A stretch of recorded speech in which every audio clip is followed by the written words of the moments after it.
নমস্কাৰ, এইটো ভিডিঅ' বহাগৰ 1 তাৰিখৰে।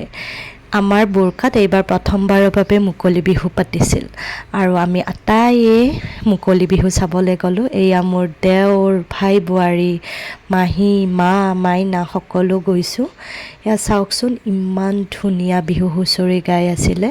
আমাৰ অৱশ্যে অকণমান যোৱাত দেৰি হ'ল, কি কৰিব, ঘৰৰ ওচৰত যে, সেইবাবে অকণমান দেৰিকৈ গ'লোঁ আৰু। সেয়া তাই খুব মনোযোগেৰে চাইছে।